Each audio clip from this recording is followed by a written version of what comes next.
North Bank region, Haruna Kuyate, on the line. Because we know Ramadan donations are already pouring in. And the Kerewan U.S. Association recently presented 133 bags of sugar worth over $200,000 to the people of Kerewan. The move is part of the association's traditional Ramadan support to families. Meanwhile, the association also is constructing a modern bakery worth over $1 million to create employment for the youth. And for more on this issue and other events that are dominating headlines in the North Bank, let's bring in our correspondent, Haruna Kuyate. Haruna, good morning to you. Welcome to the Gambia this morning. Good morning, Ramadan Umi, and thanks for having me. Right. What more can you tell us about the Ramadan gesture by the Kerewan U.S. Association? Well, Patu, Kerewan U.S. Association is a registered organization that was registered in 2007. And since the establishment of the association, a lot of efforts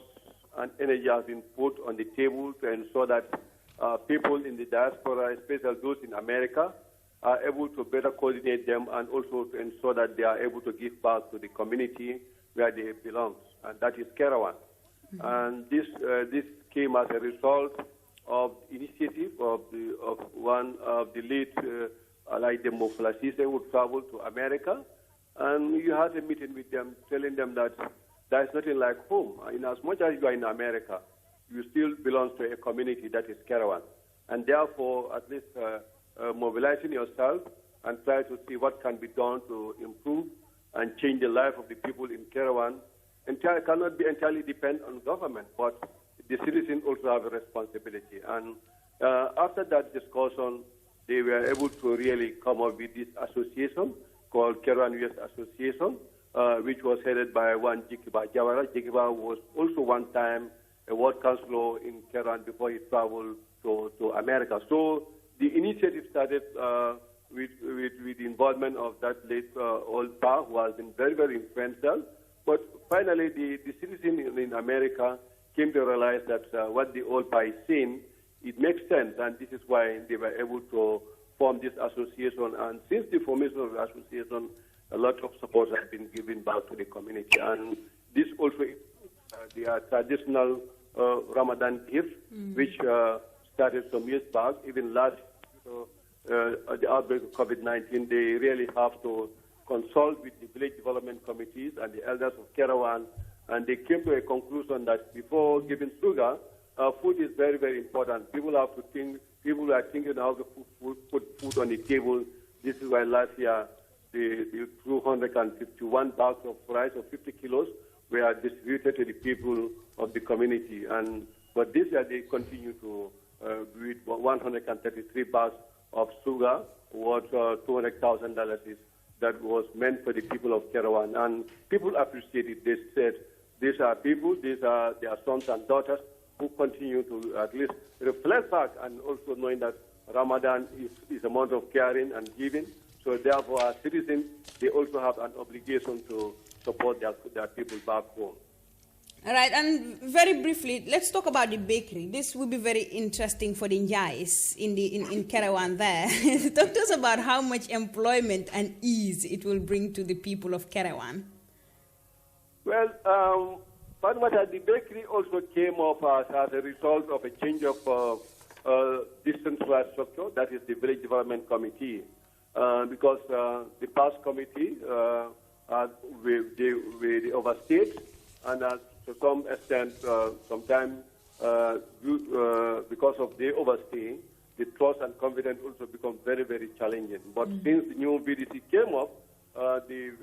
Kerewan U.S. Association also thought that this is a new breed of people that they can work with, and they were not surprised. This new breed of VDCs were able to prove beyond all reasonable doubt in ensuring that at least they come up with a tangible development plan that are geared towards improving the life and livelihood, and also can also help to create jobs in Kerawan. This is why they come up with this modern bakery for the first time that the people of Kerawan are going to enjoy, because once this bakery is into operation, it is really going to create a lot of employment opportunity for young people because they are entirely responsible on the upkeep, on the running of the bakery. Notwithstanding, the BDC is there because the BDC thought that they have to come up with projects that can really make a big difference, knowing that Kerewan is the administrative seat of government. So therefore, if bread like 10 food, people have to travel to Bara or Parapenya to get it, it doesn't tell well. This is why those in the diaspora thought that at least they also really need to come up with a project. This is why this modern bakery is also been taken up. And to further say that since the initiative of this project, the BDC were able to really get full support from the community in terms of community contribution and labor force. Because even if you don't contribute money, but manpower contribution demonstrate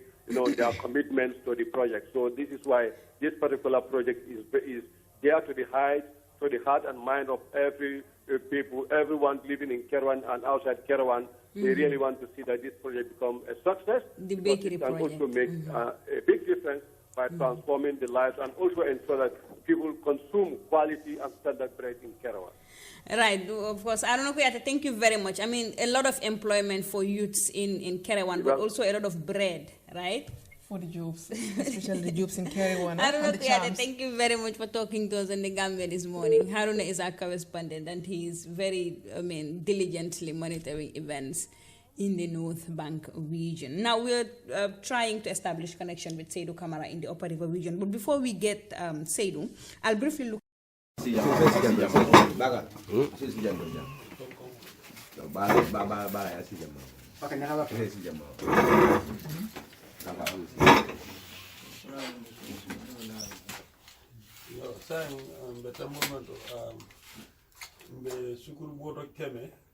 Sukurboto tan saba nin saba dila Kerawan na VDC la chairman na VDC be toyala mutafana mbadi kan kafo toyala na main coordinator membula men gasama membe sirin combo ñina tanne nako nga fonfon ke jambi nga ka toyala aya wasal be men ke kam ba ke kala men gasama toyala ke kosa kafo toyala kan sukurboto sika kadi VDC la ya ni alkalo la sate mulla sunkar sukuro alaba Monica. Yo, kontaan na ba? Dambe ndi rakatoka. Koyen kontaan na rakatoka ba. Ani meni fana ngi sabu. Kontaan de l'école, meni asabu, aussi isato kanal.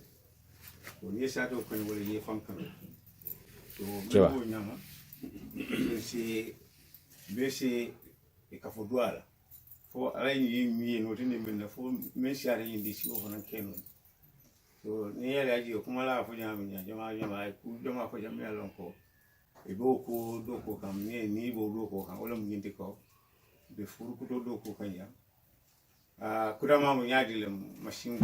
yola kije mu jenna machine men ko mu jenna la flore keleje comme la mina ko jam men tara la million kili ne fe so ya do ko tambe din dolo bola kundo sa do ko bara da paso be to lego so ñu fana na law kam da la ko sai ni sukuro ko samana yandi ba de sa VDC commande ya di bulo le wol sa di al kalol so wala kata ben commando day lo so le tala wala nyama so besi item du ba ka ne jay isi do fo ala be koko be fo ala si osona ni amen kirana sawo amen salela baraka bake kya ani men be je kayli jik baadol la kayti ko la duwaye ani men bebe je fo jandi ba fa le jaar ten be si kayto so be nani ko don ya ani duwa bismillah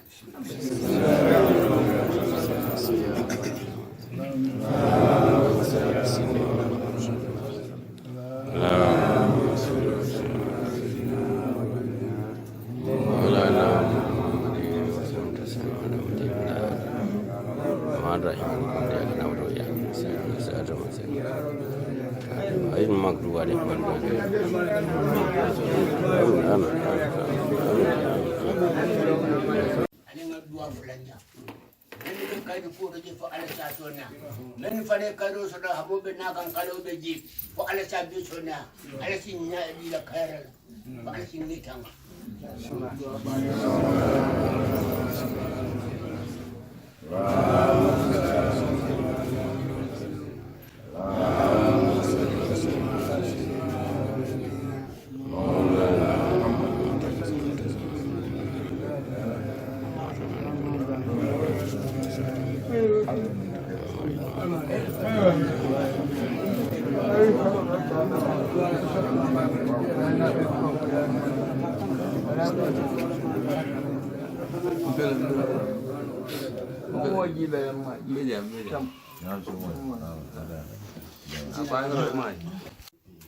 o je dawda ala si tanka ala si la hajol ja ala kana nya ramu din ni tem naw duwa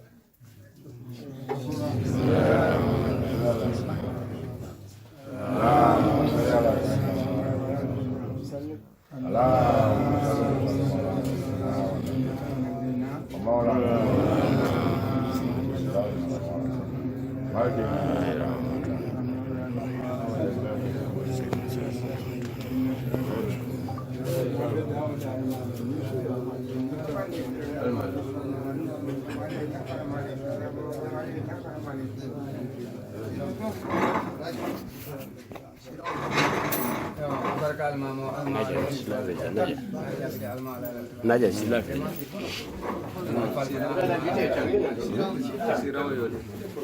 Abrai enggak fuke bale tamam ke bale yo hai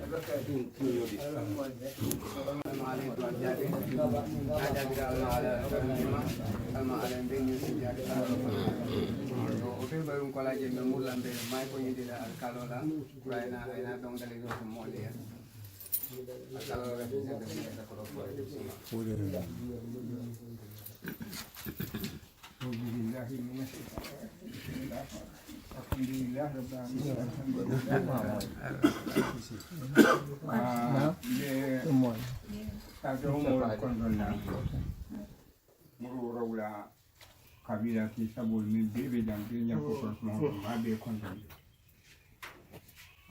ndemen ka diama de ten be si fama to al jam min ka da rayi usman fati ta jam Kerawan di ala ma saka ala ya marokan wole futa dan tol mako ndel tala nyamen sango sang na dinu min be bandara banko kan e ka bui fam be ni sambana urusate wake sunderan nyina wole nata atele ka nyaton kaya hani biya man ka alkalo abe o komiti kono la ni bulo be no bulo la kibarol be no kono man se tella ta da ke tum fanam fo pala so nyi alta da karafam a continue ta rabbi mi atina manna ro jambi ya bulo mutata wayatina manna ro in telefon ko abina nana ta fene mo esiya wara ani wala bulo be no kono lamin esiya wara wani ada kibaro yin diya la ko kabilo mul se sade o siben ni benda esba dila bidisi la di kabila tiol alkaro e kabila tiol kuma ni ya tara ne dara nyame momoro dini atare be sirin Kerawan ne kono jay be kabilo la kono ay mi kibaro min di dan kawle fali ako momo ni atare be sirin Kerawan ne kono adu dunta kabilo la kono o kabila nyaton ko sa make so o mari kana fo momo be kabilo le kono ila lunta be shiri fe jadu ay kuro sana e karafema afanan da be nyin kono duani dal mi dua ko ala shi man ta ben jamaala ban kuro membe kam banko kan tuwa du kono ani jam fo ala sa wulin kam ila so do be ata shara fo ala shi baraka be alkana nya haramu dun nitem alkalo ni kibaro reji kabila tiora hal dandala baka ko momo ni akara mo be shi kabilo kono aduma e kara fa tollema aka fa nan ni be intol nal be talaro la mo manyana pisalla ya mari badi o se kal ni toro da ko aduma man la so ko mbe sa karam taw nyam mbe biati kondo na mbe tendulan be jayla fala soñin alamale akafu alamale yiwa bafinillahi alina takara alamale bisulare mo shela la mul kan kara ko alamale naltanga filino ani jarabo banko alama sumale tatu alamale yiwa baraka findira je mayilla mem sun karo horomo do nga folo jarama nga kemo jara banda alamala kembe nyala musano mo kila ya mo mo dana memo ko wula la dara bisani ala mo alkaro kuma kawle nyinde na de dada tele mu de na tinya da o kedan dal ala bara ko nga mo la ko ya bla ye bebe ko da na be mo na to da mo da mo ni ko en kan de ko ten ko ni jay ko be ni ti o flan ya la flan me ko wala mi ti ko ni talaro ni bi men sey ganda jam wala mu ni ko ka fo be jam bi sa ko ni jam divelo ko bi wala ma tol ni ne ma tol da sa ko ke wala jam dina wana kala mu yar si da jam ka sa to be le feme ka si abu da katala ni mu folon wala me ya wala men da sa ke hagi ay si hakilo ki ba o claro mandia ante ko so sa fa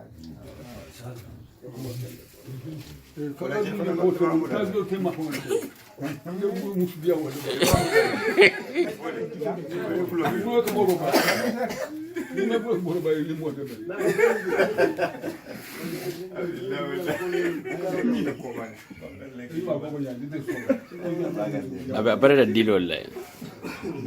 Itu. Itu ndari da biya tiara sile ite benkendela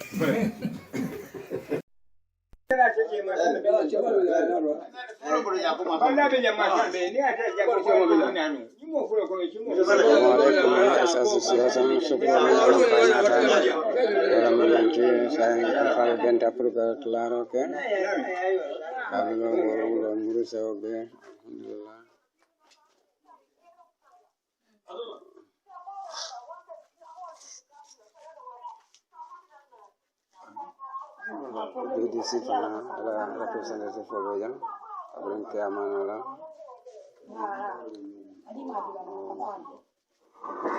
Secretary General Development Committee BDC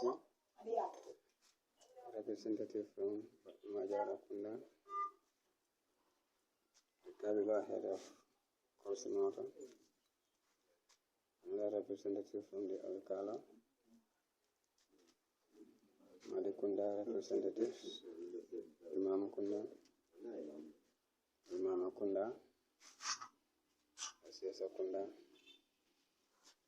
Bandasu representatives, Batu Kunda,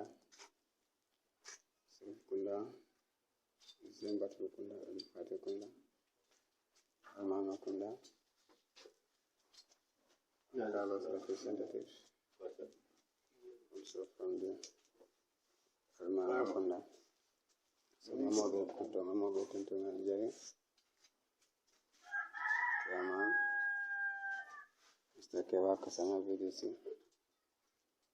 Ni syukurul mani alam kainata. La baraka baka.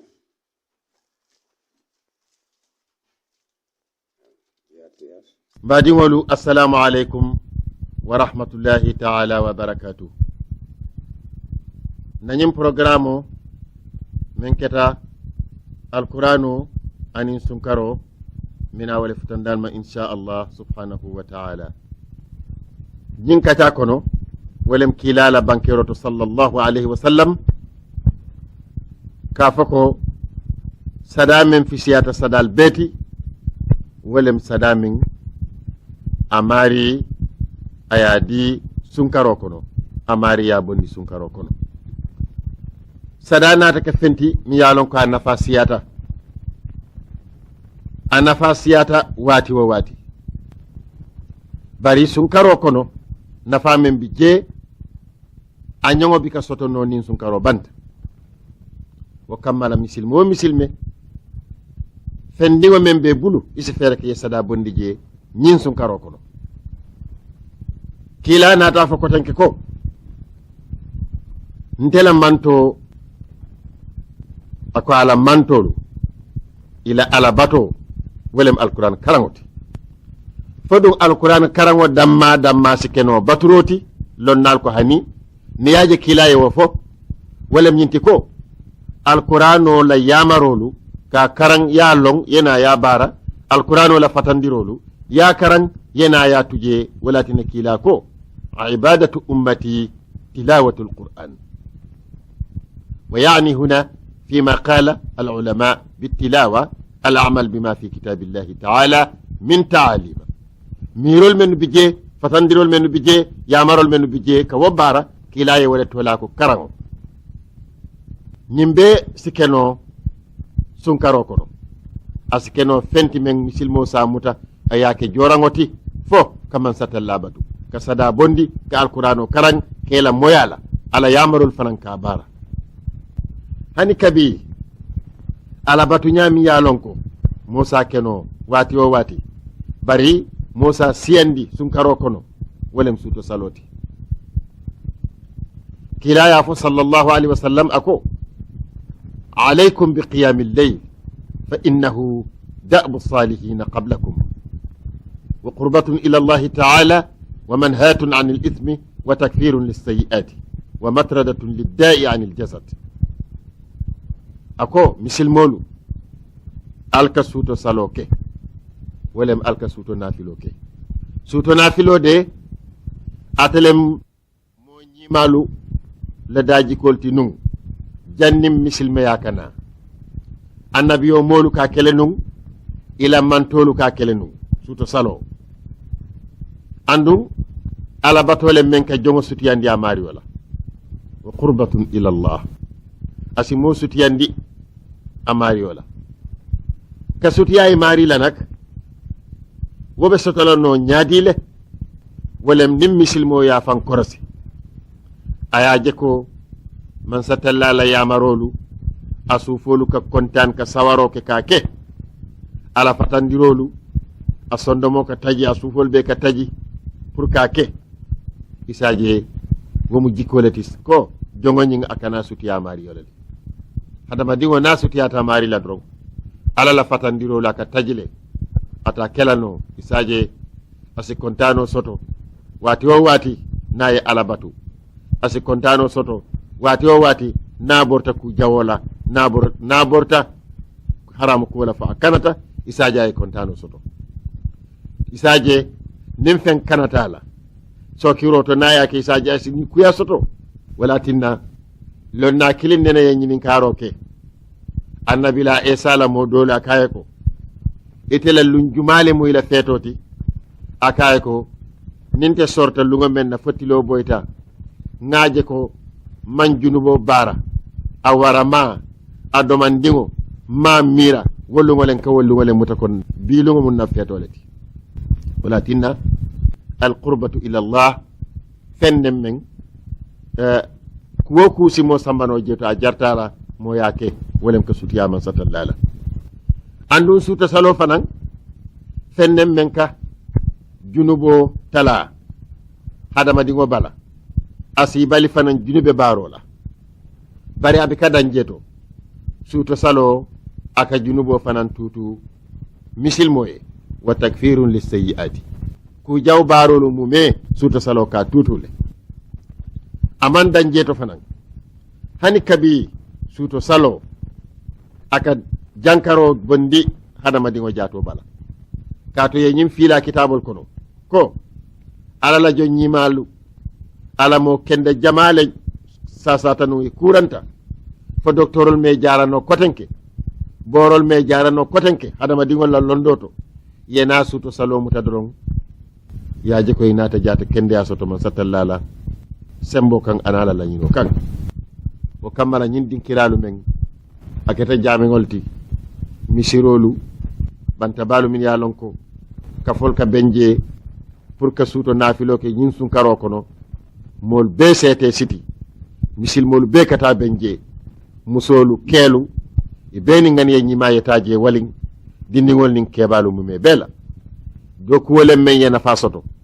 sun karo la barako kamma ibajela ko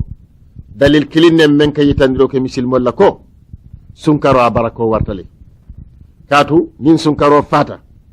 ka mo fula sama bendi bantabato ko al ngana suto salo e nafa soto nyawo nyang aka koleyale bari ibajela ko sunkaro kono hani dindiwol men no yaalon ko iman siika sun jama ika kontano soto kada maɓe ñin suuto salol to woto sun karola nafilo han natara bika sungo tiña bari fennen mi yaalon ko aye nafa soto bake o kammala misilmolu be mbeŋa muta bari nak nsake ko karambugolem doron sunkaro wato kono nin sunkaro banta fanan misilme suuto wo suuto ni ye safo sali foye pareta du kare a doyata ñawo ñang isi arkan saba sali a doyata ñawo ñang isake ila adoti ya fere ka ay ke ila daji koti hannaɓe kela arkan sabati nin ko arkan saba walem ye safani wetaro sali ya arkan fula sali ya nakindiño kan ya tahiya karan ya salamu roke wakola ya arkan kilin sali min keta watroti a doyata ñawo ñang aye nafa soto bakele ni ye wo kedoron ibajele ko sañi ite yeeto safe dinkirato men suto sallaɗo toobi jeele to adoyata ñawoñan katu baaro ñing niyake ganiye ñima kan abi ka doya kotenke fennen men si feere ke nga muta ngan yaka kiilala anin annabi o mo fololu min yalon ko kiila yafa ko kana dabuhum salatun min alleyl aw salatu fi lleyl hani kabi sunkaro anin alqur'ano mbe wole alhaalo kan seydina ali ibne abi talib karrama allahu wajha ayañin hadiso banke ako amma anni qad sami'tu rasul allah صلى الله عليه وسلم يقول ألا إنها ستكون فتنة فقلت ما المخرج منها يا رسول الله أكو يا موي كيلاكو فتنو نبي فنتي لا دنيا كونو دي فتنو مي يالون كابي ورلا باكله وفتنو مو منتي دون مبسيلالي موتي مو حرمala kotenke albe silale fo musota la kela yamaro moy la kotenke duniya ne be futala je al ne be futala fo hadama din killing tala alfalla yamaro mutala satakunu fitna kila kabira yo nyim fo sayyidina ali kayeko mal mahraju minha ya rasulullah wo fitino dum nimmem baluta fo fitino yetara duniya kono mobe funtinano nyaadile je fo ite kafula jeto kila kayeko kitabullah wolem alala ñin kitabo momo yamuta de ite daati tarlawo fitino kono duniya dunkel kono katu mantu folol la kibarol mume be ba kono le men ya ke kunun ala ye jojo ñimala abe ñin kitabo kono mennu ma ke kunun fo ala nate halaki abe ñin kitabo kono fihi naba'u ma qablakum wa khabaru ma ba'dakum mbadingolu hadiso ñaman bang bari nsi lojang fawati kote insha Allah subhanahu wa ta'ala bismillahir rahmanir rahim wassalatu wassalamu ala rasulillah mbadingolu assalamu alaikum wa rahmatullahi ta'ala wa barakatuh nanyim programme men keta alqur'ano ni sunkaro nkana wala futandan ma insha Allah subhanahu wa ta'ala aka bonko nallo dula walem al imam ali karramallahu wajha ay hadiso men sila nun wala kuma sunu nan kaca men tambita nun bare ala ya ta manna pare wato na ta bang hani kadi in sina kamuru wa hadiso kan ta fere ka jankundi sayyidina ali ibn abi talib karramallahu wajha ay yina banki yako intade nena nga moy kila sallallahu alaihi wasallam ay yin banki yako musulmolu ala lonko fitno annene be soto lale fitno soto nyanak dunya kono femman tambi walem femman tambi musulmola fitno ka soto ala dinoto wobe soto no la nyaadi walem nin daji kol be falinta ko wol be falinta fo hadama dingol fitali tara balwo kono men ñoo buñaate tarala jee ñoo horomo fanante tarala jee dindigol te keɓalo horomala kotenke dindigolu ite keɓalo horomala kotenke wuluwolu ite wululalo horomala kotenke musolu ite kelu horomala kotenke lonnalu ite limaniyala londola kotenke jahilolu ito sonna ila jahil yala kotanke dunya be sinyamu fitino yana fitino ne be sotolale sayyidina ali kaye ko mal makhraju minha ya rasulullah ni wasata dum mobe funtino lane je nyaadi le yakana akaye ko momo balotal kono fa amma be taw fitinoto asa alala kitabo muta nala fitaka kana ay tenku soto asa alala kitabo muta tato kitabo len men kibarol ba kono men asumo kawandino asumo niro dila tato falonto molla kuol be ba kono le ila kunyalu mi yalon ko ku kendolem ku kendo tano amumede ni kitabo kono mantu dolbi jenu yedaji kol menu tambinde nu ya bara nyimbanko kan fo ala nate halaki abebe ni kitabo kono mennu ya ke kunun fo ala ye bunya anate sabatin banko kan ay nemo jindi kan wo bebe ni kitabo kono walakin ko fihi naba'u ma kana qablakum wa khabaru ma ba'dakum kiti nyanta tarla al tema abe ni kitabo kono andum kitele men al faslu laysa bil hazli aka toñani batarole bo nyoto bari adika fasaro ke burayde laysa bil hazli andum sarano fananti je kumati je fanam yalon ko jahiliya kumolem waranto lombalo kumolem waranto kulubaliya kumolem woti je toña dam malem de bari toñalem mem yalon ko abe layin kuluwale kan daji kan yima kan wal faslu laysa bil hazli wa kamal alamuta asal temolu fo asidaji ko yitan dalla anala dimbayal tema musol nin kelu tema dindiwol nin kebalu tema lon nanin lombalolu tema marar lalu anira marafangol tema wal faslu laysa bil hazli andum kitabo lem min momo ye fanje misilmolu kono foynate ye kola di min kitabola ila ko qasamahullah amari ala dunya baluwo ala labango fukka minisa doronde kato man satalla ba halakilale ako man tarakahu min jabbarin qasamahullah ni yetlingo nyini dula koten mira koten kan ye kola di min kitabola momo yake fanan ibe fam fayla filo kodo wa man ittaqa al-huda fi khayrihi adallahu Allah aye yitandiro men kela aye tonya men dumi bulu kabirin alabato kenyato kabirin inin hada amman satallala dafengol tema wo tonya kila ko alsamuta min fitino wulita alwo tonya muta tonya le min kaba ko yata baka ida alqur'anu la tarala aka fako wala yajrimannakum sana'anu qaumin ala alla ta'dilu aliyemo ko nyawanyang hadama dingol jawyatal kan nyawanyang hadama dingol yaltol fanan ko nyawanyang alkana kula kan men manke to nyaadi alkana kitiyo ke anin hadama dingol la men manke to nyaadi bari jawya kana tinna